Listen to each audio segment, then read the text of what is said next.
I ought to warn you that the author of this sick little play is attempting to impersonate Dario Fo, but... He wrote The Accidental Death of an Anarchist, for those of you who don't know. Yes, thank you. I'm speaking now. Oh, sorry. It's just that it's not in the script. Will you shut up? Really starting getting into your character, I see. We haven't started the improvisation bit yet. As I was saying, the author is trying to impersonate Dario Fo, but will probably fail to live up to such a high standard of farcical interaction. He doesn't, however, have the same irrational hatred of the police typical of anti-authoritarian left-wingers.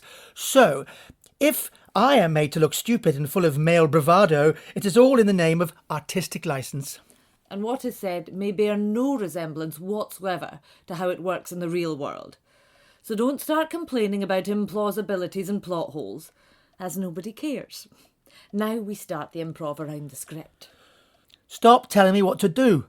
I'm in charge here, and I certainly don't care, as it's immaterial whether you admit it or not. You are still going to be charged. With throwing an egg? The egg was aimed at a government representative going about their lawful business. But was it? The egg missed, so how do you know? It was aimed in his general direction. That's still attempted assault in our book. And we have multiple witnesses. All police officers and his supporters, no doubt. Well, if I did throw an egg, and I'm not saying I did, he deserved it. Do you want to know why? Not really. But I've a feeling for this play to work, you will have to tell me. He's a hypocrite. He broke lockdown laws by attending a dinner and gets away with it, whilst I was slapped with a ridiculously huge fine for having a party for my daughter, which was outside. And which nearly 50 people attended. That's no more than the dinner this representative was at, or the parties held at their governmental building. And no one can afford to pay that kind of fine. So that justifies you attempting to egg him, does it? What else can we do to get their attention? Write to them? Nah, eggs work better. Look, if you plead guilty and apologise profusely, then you may just receive a caution. But you will have to say you are really, really sorry, and I might not give you a slap. And if I don't say I'm really, really sorry? If you're found guilty at court, then you will be fined and made to pay a victim surcharge. But with that other fine hanging over you, I would really advise pleading guilty and saying how sorry you are about the whole eggy business. On the other hand, if you don't, I might get to slap you around a bit. Doesn't it make you sick, going after the people who have done no worse than those in power? We don't make the laws, we just enforce them. We only obey orders. That way fascism lies. If you say so. This government is full of total hypocrites. And it's imposed laws on the country that it hasn't followed. Why should we respect or trust any of them? All I want to know is, are you going to plead guilty or not? You have to break eggs to make an omelette. And it's about time someone stood up for our rights before they're completely trampled on.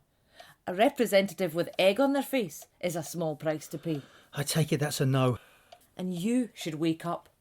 The police are an instrument of state, doing this government's bidding and destroying our rights and liberties. They want to stop protest and progress. Look what's happening elsewhere in the world, and then look here. What's that got to do with it? The police and the army in some other countries don't ask questions, do they? They just do as they're told. Well, that's where this nation's heading. If you say so. I haven't time for this. I take it you're refusing to admit it, so you'll be charged and the matter referred to the court. But the egg missed. Common assault covers fear of immediate violence, whether from an egg or a spoon, for that matter. It was an egg, not a spoon, let alone a knife. You can't be arrested for carrying eggs. An egg can still be a weapon, and you shouted at him in a very intimidating manner.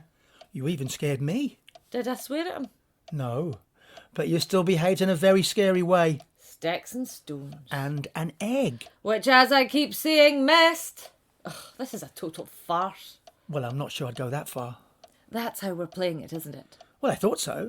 Well, how do we end this improvisation? With the anti-authoritarian victim winning hands down? Oh, no, we can't have that.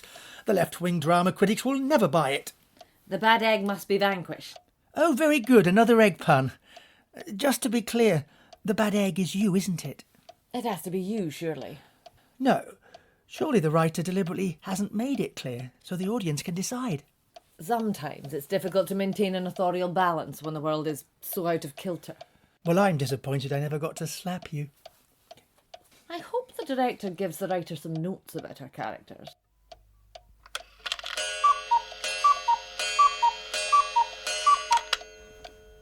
Right, I'm arresting you both as you've broken the law. That's the way to do it!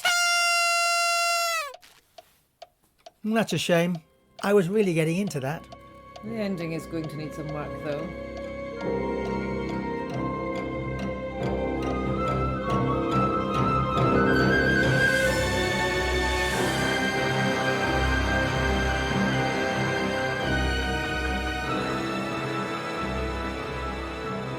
You have been listening to Breaking Eggs by Benjamin Peel, performed by Karen Fraser and Glenn Dixon.